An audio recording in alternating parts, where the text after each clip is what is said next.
Le nom de Léa Robach est synonyme de militantisme, mais également de courage politique. Léa Robach est une intellectuelle juive qui a consacré sa vie au militantisme syndical, qui a adhéré au Parti communiste au moment où le communisme était considéré comme subversif et qui, après avoir quitté le Parti communiste, a quand même milité jusqu'à la fin de sa vie. On l'a même vu à la fin du siècle, lors de la fameuse marche du pain et des roses, œuvrer encore une fois pour défendre les opprimés. Lors de cette marche, elle avait près de 90 ans et elle impressionnait par sa vitalité et son enthousiasme. Léa Robach, femme de passion, femme de conviction. Et ça va marcher si on est prête à continuer. Merci et bonne journée. Léa était un modèle pour beaucoup de personnes. Elle savait reconnaître les amis et les ennemis. Alors, elle ne mâchait pas ses mots pour les gens qui étaient du mauvais côté de la clôture. Mais pour les gens qui étaient du bon côté de la clôture, il n'y avait rien à son épreuve. C'est rare qu'on peut parler d'une personnalité dont l'action historique a été vraiment par rapport à un travail de base sur le terrain, un travail de conscientisation, parce qu'elle était partout. Elle ne s'est jamais intéressée à monter dans des postes de pouvoir. Alors, ces grandes réalisations, ça a été un travail de conscientisation et de sensibilisation d'une quantité de gens tout au long de sa vie, à toutes sortes de causes politiques qui lui tenaient à cœur. Léa Robach naît presque avec le siècle, en novembre 1903, à Montréal, de parents de religion juive fraîchement débarqués de Pologne. Elle vit une enfance heureuse à Beauport, en banlieue de Québec, où ses parents tiennent le magasin général. Ce qu'il faut savoir, c'est que Léa est d'origine juive et est très, très attachée par les yiddish à la maison. Et a fait le choix, très jeune, déjà à l'âge de 16 ans, parce qu'elle a commencé à travailler très jeune, elle venait d'une grosse famille modeste, et a fait le choix d'aller s'intégrer dans la communauté canadienne-française. Très tôt, elle manifeste une certaine rébellion. Pas question pour elle d'avoir une dizaine d'enfants comme sa mère, ou même de se marier. Elle rêve de voyages, d'études, de théâtre. Toute jeune encore, elle décroche un emploi à Montréal, fait des économies, se rend vivre à New York, puis traverse l'Atlantique. Elle voyage en Europe, puis fréquente l'Université de Grenoble. C'était une femme qui avait vraiment du front tout le tour de la tête. Il faut aussi imaginer, c'est une femme qui, on parle là, dans les années 20, a décidé de partir en Europe seule. Et comme elle était tellement charmante et engageante et chaleureuse et généreuse, elle se faisait des amis partout. La voilà bientôt à Berlin au tournant des années 1930. Elle assiste à la montée du nazisme et s'engage dans le Parti communiste. Elle quitte l'Allemagne juste avant l'arrivée de Hitler au pouvoir. Elle rentre à Montréal. Communiste convaincue, elle joint les rangs du parti et tient la première librairie marxiste de la métropole. On est alors en pleine dépression. Les conditions de vie du petit peuple montréalais sont extrêmement difficiles. Cette crise économique a remis l'idéologie communiste à l'ordre du jour, ici comme à peu près partout en Occident. En 1936, elle joint Thérèse Casgrain dans la lutte pour l'obtention du droit de vote des Québécoises. Elle a réussi à faire un lien entre le mouvement féministe et le mouvement syndical. Il faut imaginer, là, dans les années 30-40, les femmes n'ont pas encore le droit de vote et il y a un mouvement féministe, mais c'est un mouvement de femmes bourgeoises. Léa raconte comment Thérèse Casgrain faisait ses rencontres pour le droit de vote au Ritz-Carlton à Montréal. Et Léa a fait le lien avec Thérèse Casgrain et a amené les préoccupations des ouvrières auprès de ces femmes-là.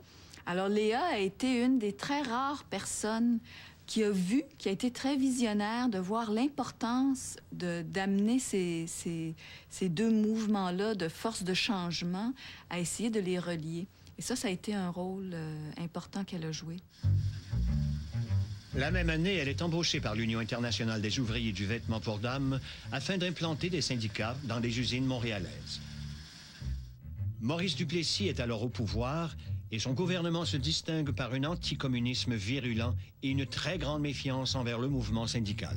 Maurice Duplessis fait adopter en 1937 la fameuse loi du cadenas, qui permet, sans autre forme de procès, de fermer les lieux accusés ou même soupçonnés de propagande communiste. La subtilité de la loi étant qu'on ne définit pas ce qu'est avec le communisme.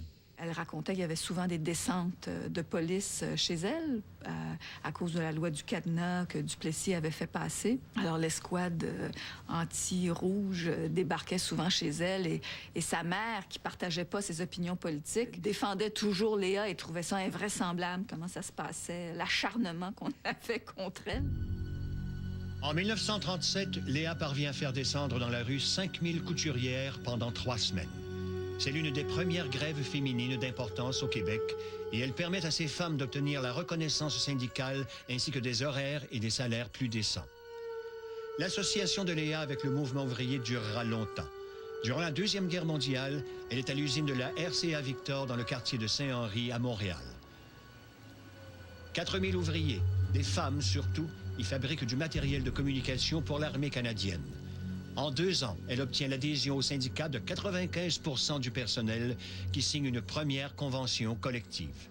S'impliquer dans un syndicat, ça voulait dire s'intéresser à toutes les conditions de vie et de travail des ouvrières. Par exemple, c'est une des personnes qui pouvait aider des jeunes ouvrières canadiennes-françaises, les mettre en contact avec des médecins juifs qui, eux, pratiquaient des avortements plus sécuritaires. Dans des années où le mot avortement se prononçait même pas au Québec avec l'emprise de l'Église catholique. Et ça, pour elle, ça faisait partie de son action syndicale. Et je dirais que c'est une de ses grandes forces et comment elle a inspiré les gens à ne jamais voir la vie comme un entonnoir ou s'impliquer sur une question, mais à être toujours proche des gens. Et sa vision a inspiré beaucoup de gens. C'est à cette époque qu'elle fait la connaissance de Madeleine Parent. Madeleine Parent est un des grands leaders syndicaux qu'a connu le Québec au cours du 20e siècle. Elle a particulièrement œuvré auprès des femmes travaillant dans le secteur du textile qu'elle a contribué à syndicaliser. Elle est connue pour sa participation à des grèves importantes dans ce secteur, notamment celle de 1948 à la Dominion Textile, qui a eu lieu à Montréal et à Valleyfield, et qui s'est terminée par une grande victoire. Elle est aussi connue pour ses sympathies communistes. Madeleine Parent et Léa Robach ont partagé bien des combats. Léa, elle a aidé Fred Rose dans sa campagne électorale. Il se présentait comme candidat communiste à Montréal et elle a fait un travail d'organisation pour lui, pour cette campagne-là. Mais sinon, son impact politique était vraiment de côtoyer les gens et de toujours leur rappeler les valeurs fondamentales qu'il fallait défendre, entre autres la démocratie dans toutes les organisations dans lesquelles elle participait et la place des femmes. Ça a toujours été quelque chose dont elle ne démordait pas. En 1958, Léa prend connaissance des horreurs du stalinisme en Russie et quitte le Parti communiste à qui elle a donné les meilleures années de sa vie. Elle n'abandonne pas la lutte pour autant et réoriente son militantisme. Quand Thérèse Casgrain fonde l'aile québécoise du mouvement pacifiste La Voix des femmes, elle s'engage à ses côtés, comme vont le faire Jeanne Sauvé, Solange Chaput-Roland ou Simone Chartrand, pour s'insurger contre l'invasion américaine du Vietnam ou la prolifération des armes atomiques. Au cours des quelques 40 ans qui suivent, elle appuie des causes comme la législation de l'avortement ou la protection de l'environnement. On la retrouve à la tête de manifestations contre le régime de l'apartheid en Afrique du Sud et aux côtés des Mohawks de Kanesatake en 1990. À 80 ans passés, on la voit distribuer des pamphlets contre les jouets de guerre. À l'occasion de son 90e anniversaire, on lui a offert une fondation qui s'appelle la Fondation Léa Robach, qui aide les femmes qui sont démunies à poursuivre des études, entre autres des études qui vont leur permettre de poursuivre l'action de Léa pour changer le monde, pour un monde meilleur. Alors, son action continue, même depuis qu'elle nous a quittés.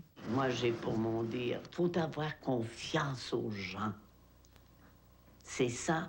On n'a pas encore assez de confiance. Mais ça s'en vient. Oh oui. Oh, on peut marcher la tête haute, ma fille. Il y aura des luttes, bien sûr. La vie est une lutte. Mais il ne faut pas avoir peur de ça. Regardez comme c'est beau. Regardez ça.